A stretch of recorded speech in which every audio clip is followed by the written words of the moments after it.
a Deus, glória a Deus. Bendito seja o nome do Senhor. Abra sua Bíblia no Salmo 124. É o salmo que dá o tema para a nossa mensagem de hoje. Deus vai nos colocar no nosso lugarzinho, certinho. Se prepare.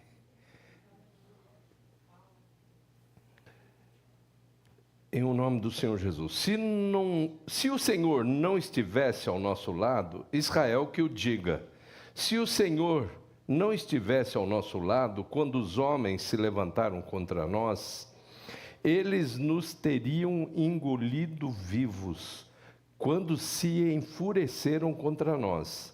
As águas nos teriam encoberto, e a torrente teria passado sobre nós. Sim, as águas impetuosas teriam passado sobre nós. Bendito seja o Senhor, que não nos entregou como presa aos dentes deles. Como um pássaro, escapamos do laço dos que caçam passarinhos. O laço se rompeu e nós escapamos. O nosso socorro está no nome do Senhor, que fez os céus e a terra. Aleluia. Senhor, é muito bom estarmos diante do Todo-Poderoso. Quem somos nós? O Senhor diz: tu és pó, e essa é uma realidade que muitos precisam ouvir, para que possam temer ao Senhor. Os homens andam muito arrogantes, metidos, se achando, mas precisam ser colocados nos devidos lugares para que se encurvem diante da tua soberania. E nós dizemos, se não for o Senhor que esteve ao nosso lado, nós já teríamos sido destruídos. Eu sou, com toda certeza, talvez como alvo, como público-alvo dessa mensagem, o que mais tem que confessar isso. Quantas vezes o Senhor fechou a sepultura para mim. Se não for o Senhor que esteve ao meu lado, eu não estaria aqui nessa tribuna. Então, eu, sem medo de errar, me coloco como o apóstolo São Paulo dizendo: fiel é a palavra e digna de toda aceitação, que Jesus Cristo veio ao mundo salvar os pecadores, dos quais eu sou o principal. Ó Deus, que o Espírito Santo, que é aquele que convence o homem do pecado, da justiça e do juízo, trabalhe com profundidade durante a exposição da Tua Palavra, que saiamos conscientes da nossa realidade, de uma realidade que será convertida em glória, mas por enquanto ainda não estamos glorificados, embora algumas pessoas se comportem como se já estivessem com seus corpos glorificados. Meu Deus, quebra toda a arrogância desses seres humanos, notadamente de governantes, dirigentes, e que todos se encurvem diante da tua soberania. O temor do Senhor é o princípio da sabedoria. Que todos te temam. Em nome de Jesus Cristo. Amém. Podeis vos assentar, que a paz do Senhor Jesus continue reinando em todos os corações. Dentre os muitos que estão cultuando conosco nesse momento, quero destacar o pastor Nelson Leal. Olhei agora há pouco no chat e vi o seu nome lá, marcando presença. Um abraço, pastor Nelson Leal. E para todos aqueles que estão cultuando conosco, virtualmente, e todos vocês que estão aqui presencialmente. Que Deus trabalhe com profundidade na vida de todos. Destacando aqui a matriarca da família Andrade, Seja bem-vinda, diaconisa. E a Isabel também. Seja bem-vinda. E a tia, como é que é o nome da tia mesmo? Pichu. Tá certo, seja bem-vinda.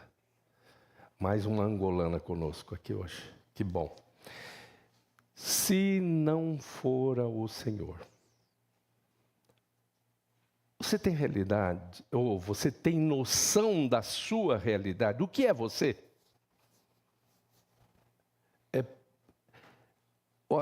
Veja bem, hoje nós vamos falar um negócio aqui que talvez você não saiba, ou se sabe, procurou fugir dessa realidade. Eu sou um deles. Durante muito tempo, eu vi na etimologia da palavra humano, na etimologia da palavra humilde, da palavra humildade, uma raiz que é humus. Você sabe o que é humus? Humus é terra, bem com bastante material orgânico. É a terra que é produzida, que é fertilizada pelas minhocas. Se alguém quiser conferir, faz favor, pega aí e vai lá, na etimologia vai ver. O ser humano é isso, o humano vem disso. De humus. Ele não é feito de pó de diamante. Ele não é feito de ouro. Ele não é feito nem de calcário. Embora ele tenha um pouco de calcário dentro dele, porque o humus tem um pouco de calcário, precisa ter, inclusive, para controlar a acidez.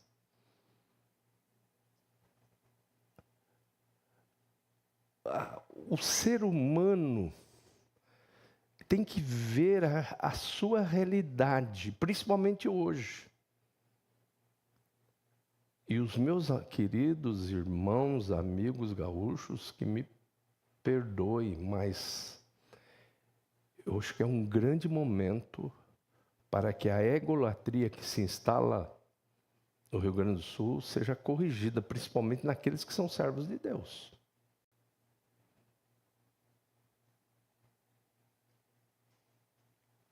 Que é o homem?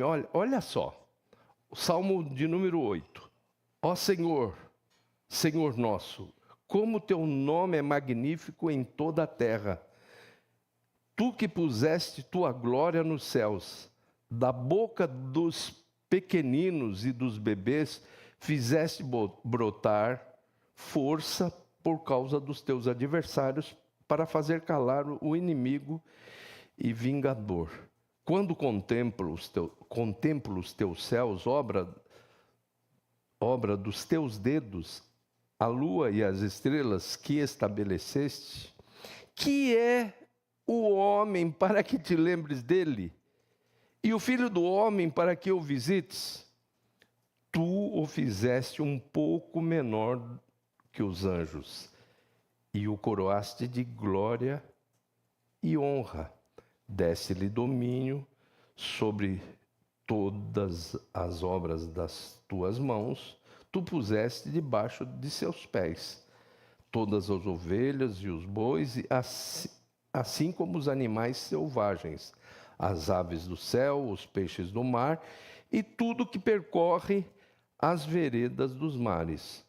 Ó Senhor, Senhor nosso, como teu nome é magnífico em toda a terra. Paulo tinha sido formado aos pés do maior mestre da época, Gamaliel. Foi formado aos pés de Gamaliel. Um dos componentes de uma corte chamada Sinédrio. Um conhecimento tão forte que ele tem a ousadia de chegar na capital da filosofia, lá na Grécia, e dar um banho de conhecimento em todos aqueles filósofos gregos, lá no altar ao Deus desconhecido. Um homem como esse, ele tem a realidade, o realismo de se colocar diante de Deus exatamente na sua posição. Olha só, digno de toda aceitação é a palavra, é esta palavra, que Jesus Cristo veio ao mundo salvar os pecadores, dos quais eu sou o principal. Nós já falamos algumas vezes sobre a egolatria, que é a pior idolatria. E onde existe egolatria, o caminho está aberto. Nós não vamos ter tempo para falar sobre isso, mas você vai ver Romanos 1, principalmente do versículo 18 em diante, até o final do capítulo 1, você vai ver o que é um abismo chamando outro abismo, a egolatria. A egolatria, ela se instala assim, Jesus disse, quem quiser vir após mim, negue-se a si mesmo. Egômetro no zero. Zerado. Se o egômetro estiver no zero, aí a pessoa vai poder receber a glória, né? Como disse Paulo. Paulo zerou, teve que zerar. E para que não me exaltasse, pela excelência das revelações, foi-me dado um espinho na carne, a saber, um mensageiro de Satanás que viria para me esbofetear, acerca do qual eu orei 3 vezes para que se afastasse de mim, mas o Senhor me disse, a minha graça te basta, porque o meu poder se aperfeiçoa na fraqueza. E Paulo diz, temos esse tesouro aonde? Em vaso do quê? De ouro. Para que a excelência do poder seja do quê? De quem? De Deus. Então, o zerado, quando ele está zerado, existe lugar para a chegada do Espírito Santo. Onde existe muito eu escrevi essa semana também nas mensagens. Deus não opera. Colocou eu, já era. A egolatria é a pior idolatria. Tem gente criticando pessoas com aquelas estatuetas pequenininhas. E aí fala, idólatra. Não estou dizendo que está certo. Mas essa pessoa que está criticando, às vezes tem o ego maior do que o Cristo Redentor. Olha só, zerado, ego zerado, egômetro zerado. Mais 1 é egoísmo. Mais 2 é egotismo. Mais 3 é egocentrismo. Mais 4 aí é possessão mesmo lá do narciso mesmo. É narcisismo. Onde existe uma autoadoração. Eu sou o máximo. É o que está mencionado lá em Romanos 1, do 18 em diante, que vai levar um caminho, dizendo, se sábios tornaram-se loucos. E aí começa, até as mulheres mudaram o uso natural, no contrário da natureza, mulher com mulher, e semelhantemente os seus olhos. Por quê? Porque não tem, eles estão no pedestal da egolatria, né? O narcisismo. A egolatria leva a pessoa para um lugar e vai colocar no mais alto ponto. E a pessoa vai ficar sozinha, sem Deus lá. Aí quando vem as tempestades, aí fica perguntando, por quê? Mas você não disse que não dependia de Deus? Você se achava?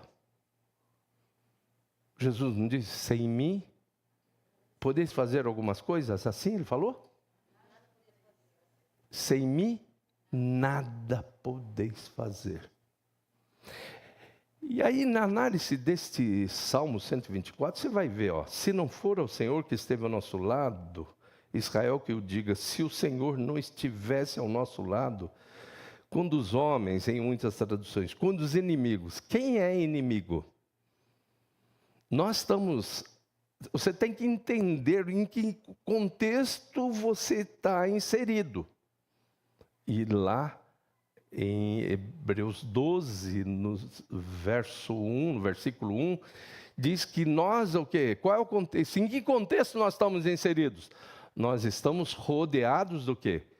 De uma tão grande nuvem de testemunhas. E quem são essas testemunhas? Só tem amigos? Pensa que testemunha é só amigo? É só ver que tem testemunha de defesa e tem testemunha de acusação. Você tem as testemunhas visíveis e as testemunhas invisíveis. Nas testemunhas visíveis você tem testemunhas neutras, aquela que não diz nada a favor nem contra, mas existem aquelas que acusam. E tem, graças a Deus, as testemunhas de defesas visíveis, que são os homens e mulheres de Deus que oram. Estou orando por você, estou orando pela sua vida, você vai vencer. Isso são as testemunhas visíveis. Aí estão aí as nossas alianças de oração. Deus permitiu essa pandemia para a gente sentir a dependência de Deus tão forte, que em muitas casas foi restaurado o quartinho de oração, porque já estava abandonado. Tinha gente que não fazia mais culto doméstico, voltou a fazer. Tinha gente que não estudava a lição mais em família, voltou a estudar. Teve gente que passou a ter uma vida de oração. Por quê? Notou a sua realidade. Sem mim nada podeis fazer. Agora, os inimigos. Então, nós falamos das testemunhas visíveis. E as testemunhas invisíveis? Testemunhas invisíveis. Graças a Deus que as testemunhas invisíveis, elas começam a ser demonstradas a partir de um Deus triuno. Nós cremos no monoteísmo subsistente através de 3 pessoas, indivisíveis na sua essência e coiguais em poder e glória. Esse Deus triuno, onisciente, onipotente, onipresente, Ele é quem dirige tudo do lado invisível. E aí, Ele comanda um exército. Olha só como é que era a visão lá no Apocalipse. O número deles era milhões de milhões. Os anjos de Deus, olha só. Você tem uma calculadora, nem precisa. 1.000 milhões é um bilhão.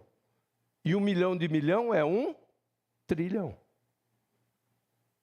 Como está no plural, eram milhões de milhões, então os anjos de Deus, magníficos em poder, são no mínimo 2 trilhões, porque está no plural.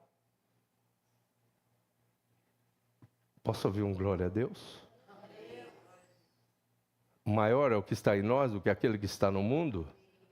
Mas como é que é esse que está no mundo? Quem é esse que está no mundo? Porque nós estamos falando aqui de um salmo que diz: se não fora o Senhor que esteve ao nosso lado, nós teríamos sido o quê?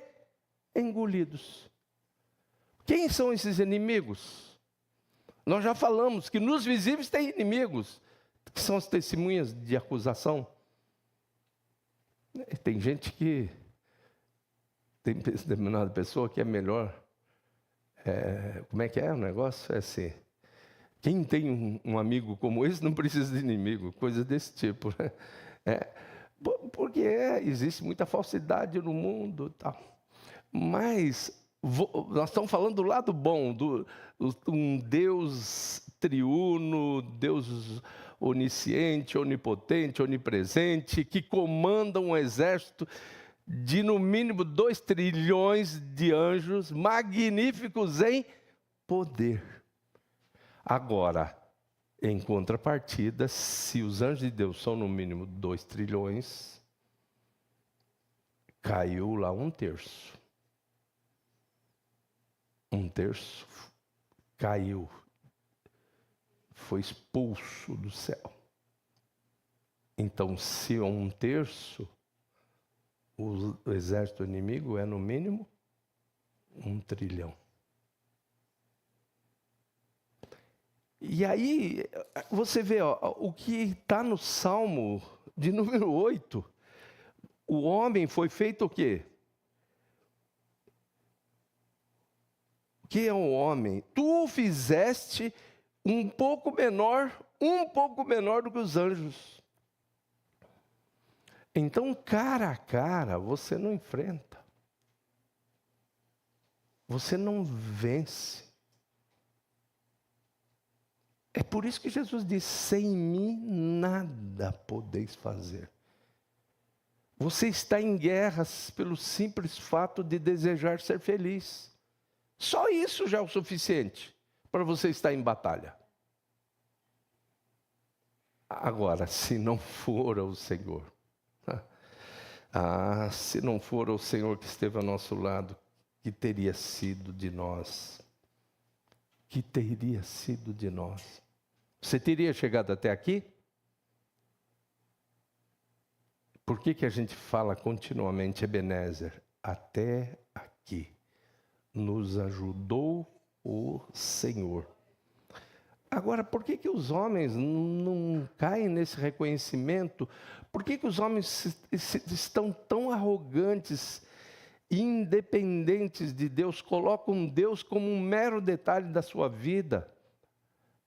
Eu já fiz umas 2 vezes, pelo menos aqui, essa mensagem sobre os edificadores, que Jesus é a pedra que os edificadores rejeitaram.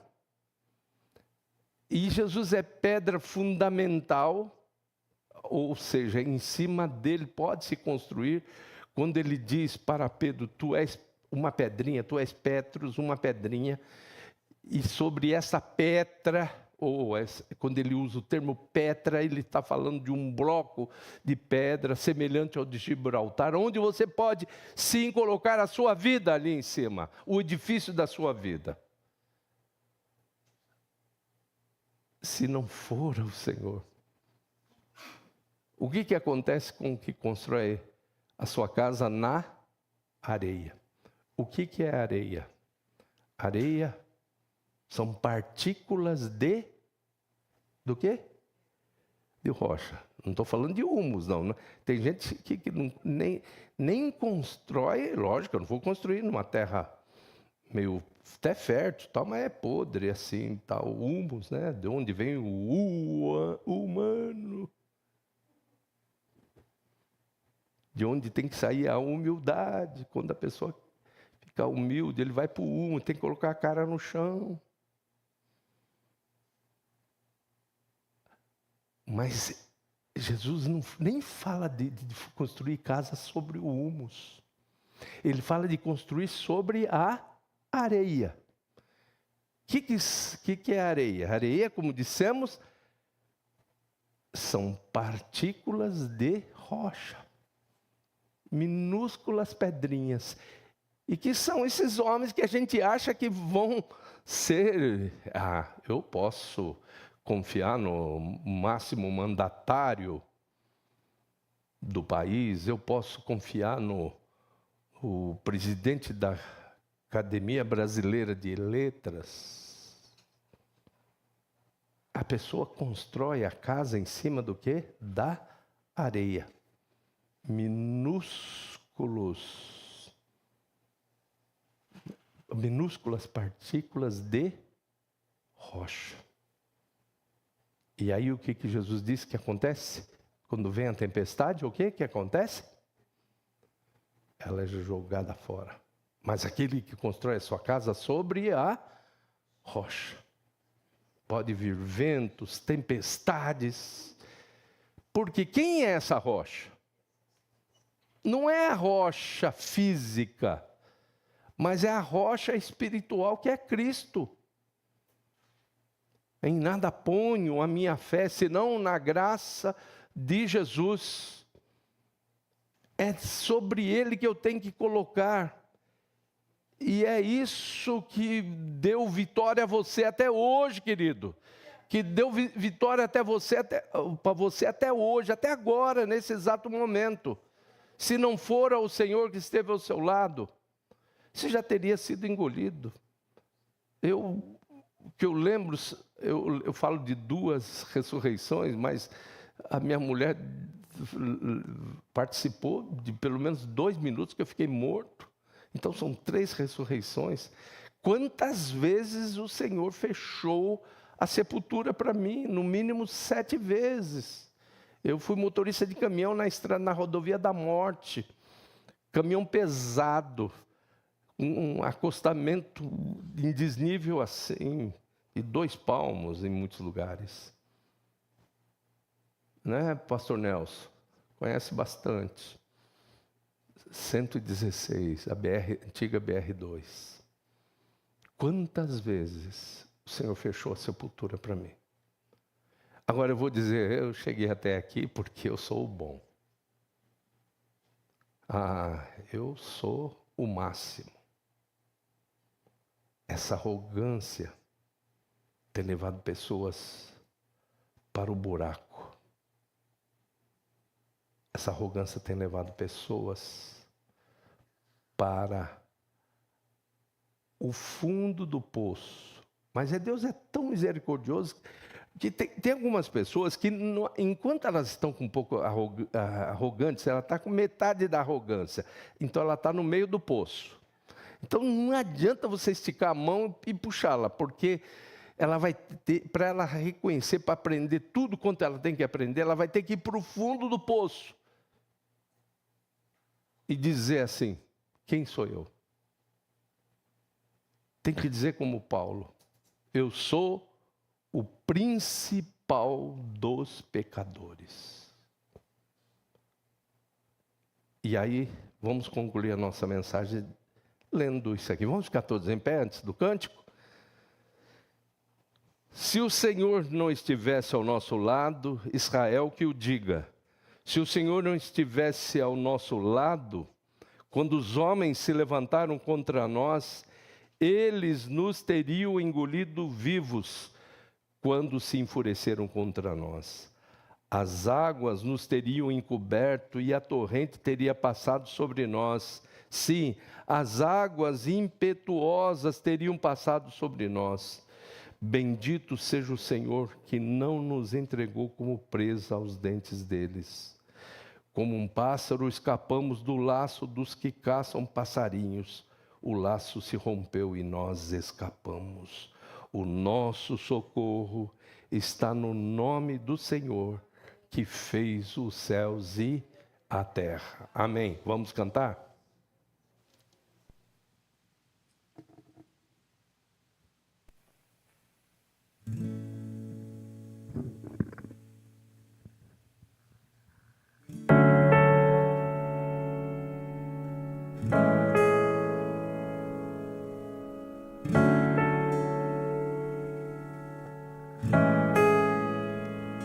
Se a minha alma teme o amanhã e o coração não vê o teu cuidado, se eu não consigo ouvir a tua voz, ainda assim confiarei.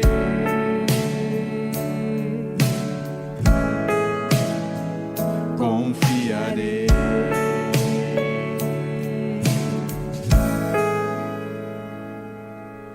Eu sei que o meu Redentor vive e se levantará sobre a terra.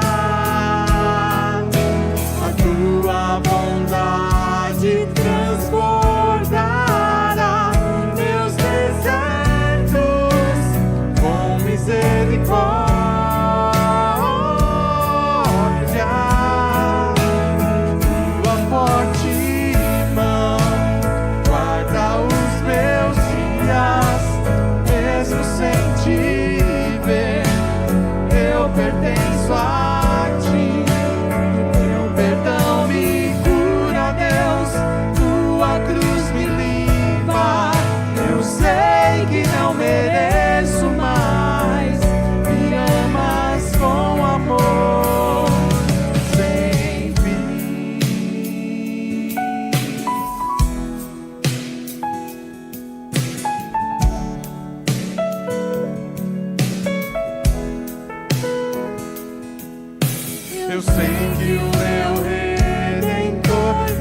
não mereço mais. Me amas com amor, tua forte mão guarda os meus dias, mesmo sem te ver, eu pertenço a ti.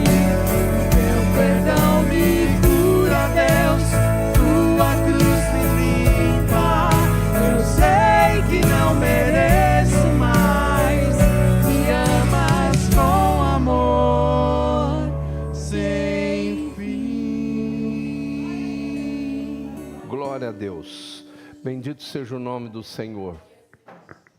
Se por desventura você construiu a sua casa sobre areia, sobre partículas de rocha,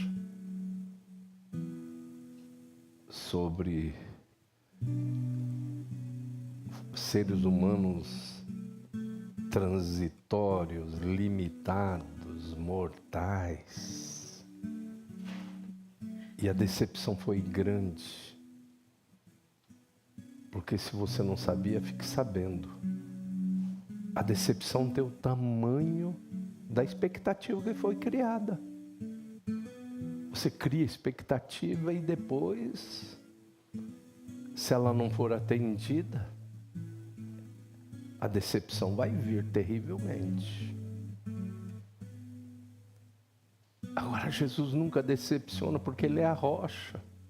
Ele nunca decepciona. Nunca decepciona. A ponto do Espírito Santo, através de Paulo, dizer: ora, aquele que é poderoso para fazer tudo muito mais além do que pedimos ou pensamos, segundo o poder que em nós opera. A esse glória na igreja por todas as gerações. Eu estaria, poucos aqui, mas alguns, principalmente algumas mulheres de Deus aqui conhecem a minha história. Se eu dependesse de homem, se eu dependesse de ser humano, e eu estaria chorando pelos cantos da vida. Mas Jesus sempre superou as minhas expectativas, superou. Ora, aquele que é poderoso para fazer tudo muito mais abundantemente além do que pedimos ou pensamos. Ele supera. Você tem que dizer sempre: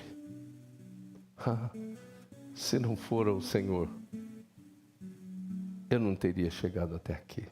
Você tem que dizer continuamente: Ebenezer, até aqui me ajudou o Senhor. Até aqui me ajudou o Senhor. Até aqui me ajudou o Senhor.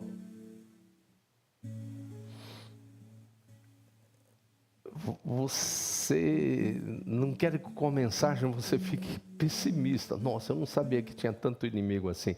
Tem, mas tem muitos amigos. Maior é o que está em nós do que aquele que está no mundo. O Martinho Lutero disse no hino da Reforma Protestante, né? Castelo Forte: se nos quisessem devorar demônios não contados, não nos podiam assustar, nem somos derrotados. O grande acusador do servo do Senhor já condenado está, vencido cairá por uma só palavra.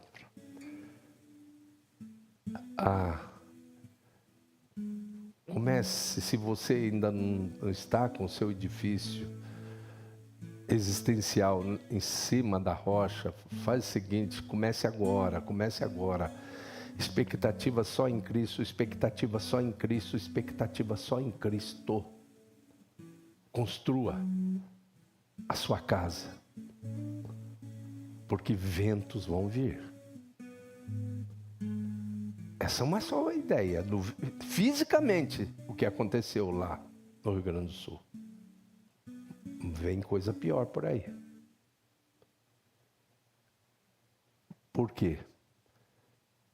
Porque é para a gente não gostar disso daqui, gente. Isso aqui não é para se apaixonar por isso daqui, não. Não vos conformeis com este mundo. Não vos conformeis com o presente século. Fale com Deus aí agora. Ó Deus, a tua palavra foi exposta e com toda certeza o Senhor trabalhou com profundidade na vida de muitas pessoas. Que o Senhor esteja consolando, que o teu Espírito Santo esteja convencendo as pessoas de, a partir de agora, só colocarem expectativas no Senhor. É melhor confiar no Senhor do que confiar no homem, diz o centro da Bíblia. Ó Deus, que os teus filhos possam ter essa confiança no Senhor, somente no Senhor. Maldito é o homem que confia no homem, e bendito o homem que confia no Senhor e faz dele o seu braço. Faz isso, Senhor, para que as decepções sejam minimizadas, em nome de Jesus Cristo, e até zeradas em muitos casos. Em nome de Jesus, faz isso. Que essa mensagem tenha sido terapêutica para muitas pessoas, em nome de Jesus Cristo. Amém. Graças a Deus. Todos podem se assentar. Nós vamos agora para o nosso momento conclusivo. Nós temos agradecimentos. A Marta Oliveira. Agradeço a Deus por mais um ano da minha filha Bruna. Ela aparece como Marta Oliveira, mas às vezes aparece como Marta Goy. É porque o avô dela era Joaquim e era Oliveira. E o